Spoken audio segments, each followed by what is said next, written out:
તો મિત્રો 6 જોટીઓને પાવડર ચાલુ હતું, એમાંથી 3 ગાભણ થઈ ગઈ છે, અત્યારે ચેક કરી છે અને 3 હજી હવે ચેક કરવાની છે. પહેલાં એમને ડીવર્મિંગ કરાવ્યું હતું, પાવડર ચાલુ કરી દઉં અને અત્યારે 3 ગાભણ છે ચેક કરી છે ને 3 ચેક કરવાની જે બાકી છે. મહિના 1.5 મહિના પછી જ આપણે ચેક કરીશું.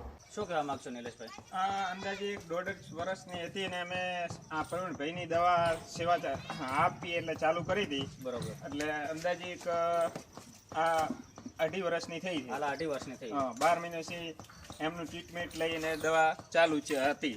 6 માંથી કેટલી ગાભણ થઈ હાલમાં? હાલ 6 માંથી 3 હાલ આજ ચેક કરી એટલે જાભણ નીકળે છે 2-3 મહિનાની. અંદાજે રિઝલ્ટ બહુ સારું છે. બરોબર. અને ખરેખર આ 2.5 વર્ષની જાભણ થઈ ગઈ જોટીઓ, નકા મુશ્કેલ થતી હતી. અંદાજે 3-4 વર્ષની જોટી થઈ અને મિત્રો 3-4 વર્ષની જોટીઓ થાય, અમુક જગ્યાએ તારા ગાભણ થાય છે. તો અત્યારે 18 મહિનાથી 2 વર્ષથી 22 મહિના સુધીની છે અને ગાભણ થઈ ગઈ છે.